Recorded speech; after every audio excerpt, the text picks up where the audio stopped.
Good morning बच्चों। आज की इस ऑनलाइन क्लास में एक बार फिर से आप सबों का स्वागत है। आज हम विज्ञान के पाठ 9 में प्रकाश के बचे हुए बिंदुओं पर हम चर्चा करेंगे।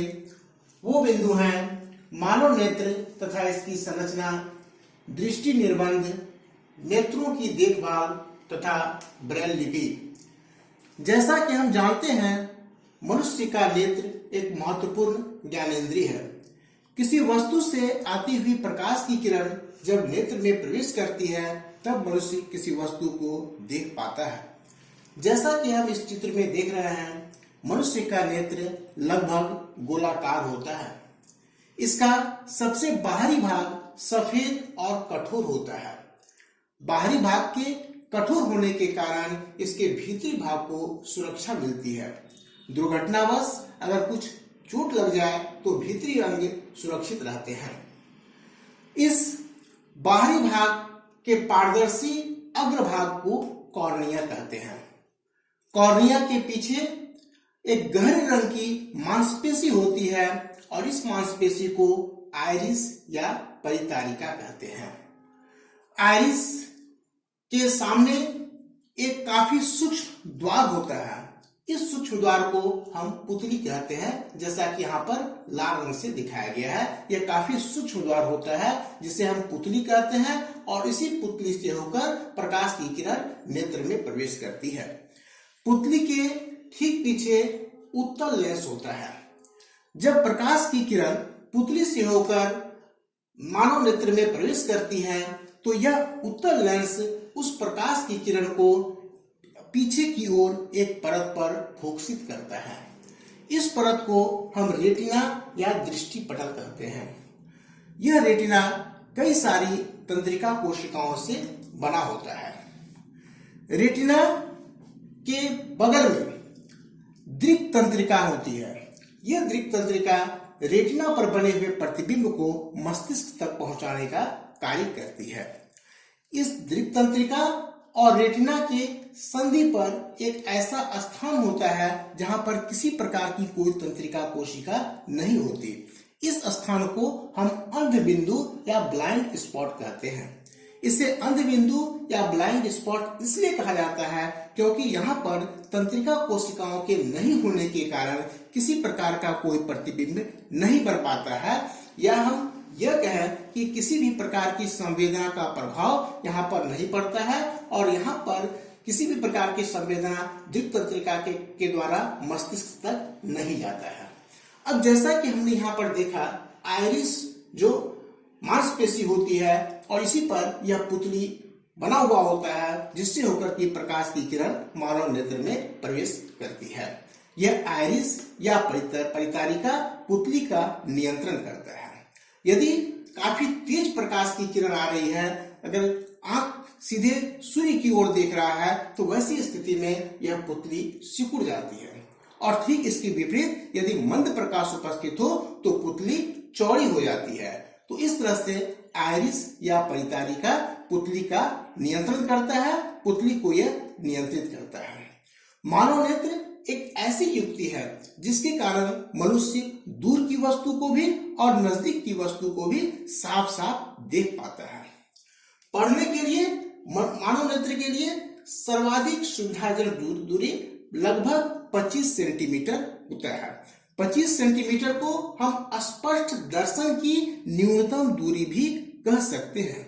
लेकिन कभी कभी कुछ रोग के कारण या कुछ बीमारी के कारण मनुष्य कभी कभी नजदीक की वस्तु को नहीं देख पाता है और दूर की वस्तु को देख पाता है, या कभी कभी वह दूर की वस्तु को नहीं देखकर नजदीक की वस्तु को साफ साफ देख पाता है।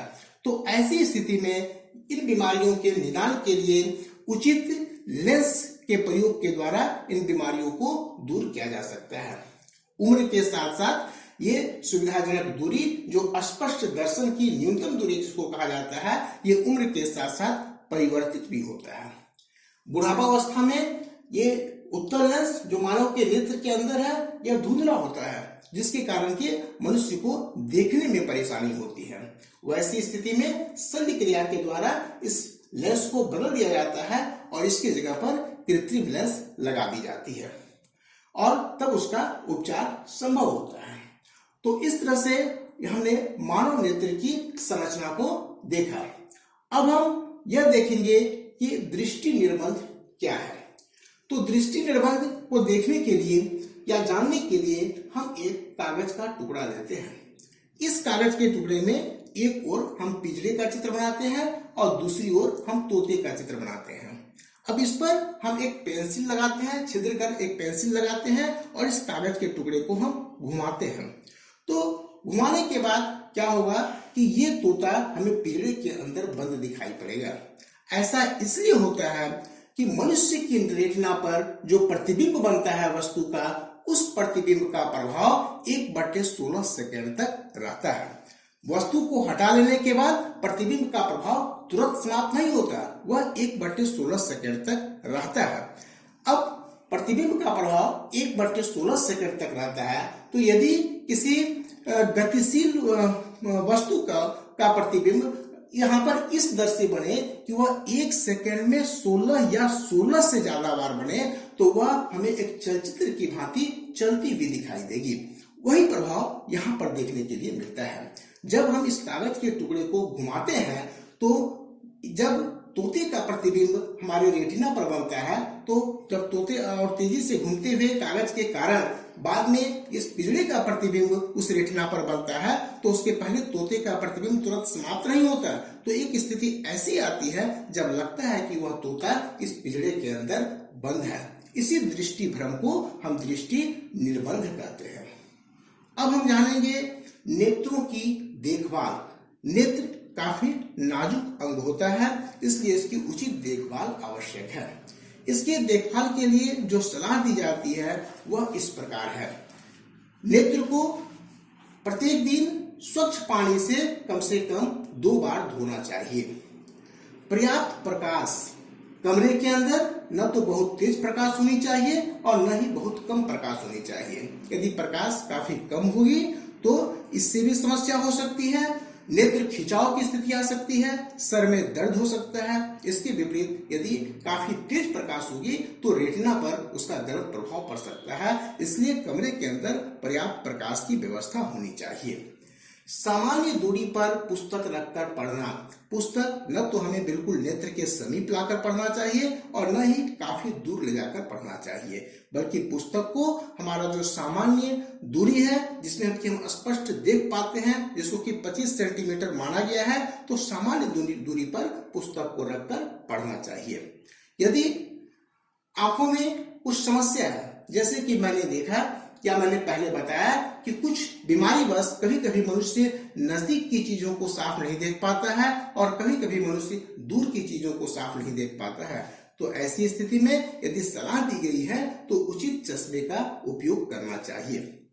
सूर्य या शक्तिशाली प्रकाश स्रोत को सीधा न देखना। जैसा कि अभी मैंने बताया कि सूर्य या शक्तिशाली प्रकाश स्रोत से आती हुई प्रकाश रेटिना को नुकसान पहुंचा सकती है, इसलिए सूर्य या शक्तिशाली प्रकाश स्रोत को सीधे नहीं देखना चाहिए।